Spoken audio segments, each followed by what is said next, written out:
There's no doubt that former President Goodluck Jonathan is consulting widely about his ambition to run for president in 2027. The PDP has offered him the party's ticket on a platter, but he doesn't seem to want to take that ticket. He feels the PDP cannot take him to Aso Rock in 2027. The PDP is plagued by a wave of defections from their party, and these defections might continue into 2027. It is currently rumored that the governor of Enugu State, Peter Mba, has concluded plans to decamp to APC.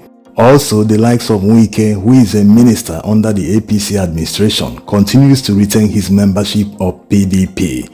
Someone like Wike can throw spanner in the works to disrupt Goodluck Jonathan's ambition in PDP. So Goodluck Jonathan understands all these. That's why he visited the interim chairman of ADC, David Mark. Obviously, they discussed politics. And while all these were going on, the APC and the presidency pretended not to know anything, that they weren't aware of Goodluck Jonathan scheming to come back in 2027. Now all gloves are off. They have replied Goodluck Jonathan in a statement released by Bayo Onanuga, who is the media aide to Tinubu. He said that Goodluck Jonathan has a right to run, but the courts will determine his eligibility, having taken oath of office 2 times. People who want Goodluck Jonathan to contest again because they feel he has only 1 term to run, so it wouldn't be a problem. Something like wanting to contest again, going for 2nd term wouldn't arise with a candidate like Goodluck Jonathan. That's why most of them are pushing for him, so that power can quickly return back to the north. These types don't want to hear any argument against Goodluck Jonathan. They always have something to say. The law says that anyone that has taken oath of office 2 times is no longer eligible to take that oath again, whether as a president, governor, local government chairman, any executive office. They will tell you that he took an oath of office but he didn't complete the term. That's not what the law says. The law says that anyone that has taken oath of office 2 times is not eligible to contest for that office again. He is not allowed by law to take the oath of office 3 times. There is nowhere the law mentions the fact that after taking the oath of office, the person must complete the full term in order to be exonerated by the law. It doesn't exist. Yes, the fact that he took an oath of office already counts 1, even if he spent only 30 days after taking the oath as a president. Goodluck Jonathan also has taken another oath when he won the election in 2011, which makes it 2 times. So the law will prevent him from taking that oath the 3rd time. This is very simple to understand. But like you already know, the reason people are pushing Goodluck Jonathan is simply because they feel he's bound by law to spend only 1 term in office.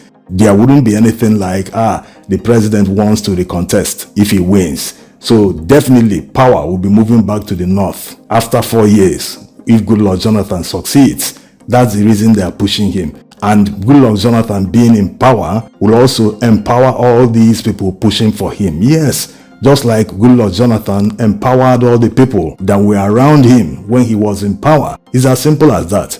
These people are not aggrieved that Nigerians are hungry. No, they are simply sad that they are not the ones in power. In other words, they are criticizing Tinubu and APC not because of the corruption and everything going on. The reason they are criticizing him is because they are not the ones conducting the affairs of this country, whether in a progressive manner or in a retrogressive manner. They don't just care, they just want to be in power.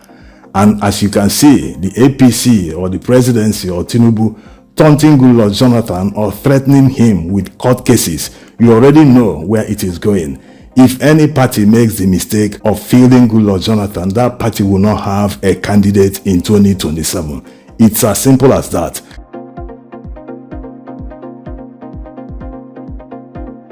And that court judgment will be delivered in the late hour, making it impossible for the party to replace Goodluck Jonathan. Yes, this is very simple to see, but people with agendas and selfish interests to protect, they will continue pushing.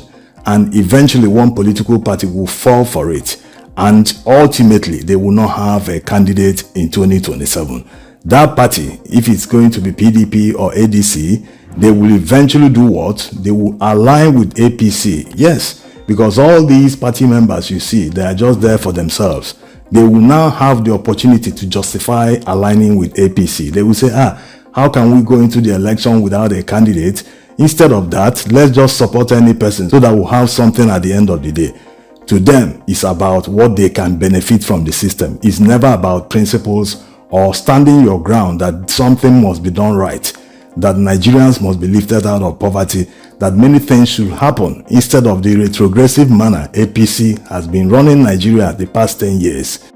Bayo Onanuga also drew the attention of Nigerians on how Goodluck Jonathan's administration enabled corruption when he was in power. He said a lot of things, but the main question is, why is the presidency saying this now? They could have simply allowed one party to make the mistake, and they will simply use the judiciary that is already in their pockets to make sure that candidate will not participate in 2027 elections. Yes, this is very simple. Why should someone correct his enemy when he's obviously making a mistake? The mistake is at your advantage, so why correct your enemy? Allow him to make that mistake so that you can sail through. It does not make any sense that they are threatening him not to even consider running. It's like telling him openly, if you like, pick any party's ticket, we are waiting for you. At the right time, a court will declare you ineligible to contest. The court will disqualify you. Why make that mistake? Why not allow him to pick any ticket and he will learn the lessons by himself? You see, trying to analyze what is going on, it seems that some northerners are trying to pressurize Atiku Abubakar not to run in 2027. They've looked at everything. They've seen that Atiku has no pathway, just like Tinubu has no pathway to win in 2027. This is obviously why they are pushing Goodluck Jonathan to run. If he runs and wins, power will definitely return to the north in 2031. But the problem is, Atiku Abubakar will be 85 years old in 2031. By now, he's supposed to be retired instead of continuing to play politics. So consider in 6 years' time how much older he will be, how much weaker. Also, it seems that Atiku Abubakar can see all this. That's why he's yet to officially decamp to ADC. Yes, he resigned from PDP, but since then, he's yet to officially decamp to ADC, despite holding meetings with ADC officials. So you can see what is at play here. He too might be using the fact that he's yet to officially decamp to ADC as a leverage to negotiate whatever position he wants. Obviously, he wants the ticket to run. So like already analyzed before, the people that would decide all these are the CPC guys. There's no doubt that some of them are with Tinubu, but the ones that are with ADC are the ones that are very, very influential. The likes of El-Rufai and Issa Pantami and many others. Most of these guys, the very influential ones, are with ADC, and they will be the kingmakers, so to speak, in 2027. Yes, these guys are used to winning. They breathe and eat politics. They understand what is at play. They understand that if they field the wrong candidate, there's no way they are going to win the election in 2027.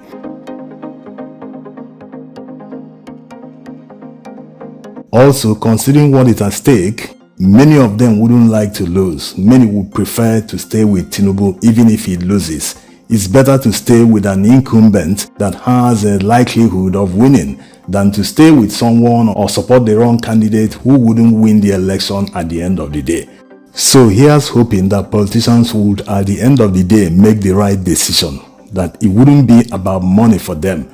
Most of Atiku Abubakar's associates and supporters will never tell him to his face, hey, this is not the time to run. Rather, support another candidate, because they all know there is that sentiment already in the South, that the North wants to dominate the South. They always come up with laughable excuses, trying to measure how long Southerners have been in power since the Fourth Republic, as if Nigeria started in 1999. How about all those years Northerners dominated when we were under the military?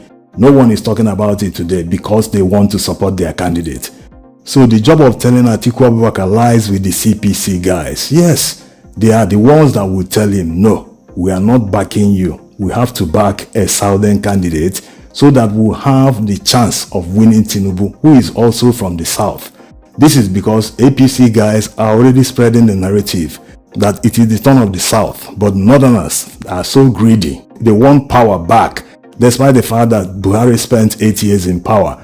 So these kind of narratives, when people hear it in the South, that sense of injustice, that sense of equity and fairness. They will quickly forget about everything, all the suffering, everything the calamity has brought on Nigerians. They will simply forget about it and follow him. Yes, that's the reality. So let's hope that politicians for once will do the right thing. Politicians don't do rational things. They do things that benefit them. The reason they are in politics is for their selfish interest, to protect it. So let's hope that finally they will see reason to advise Atiku Abubakar not to contest. Instead, to back a southern candidate. That way, Nigerians will win in 2027. Thanks for watching.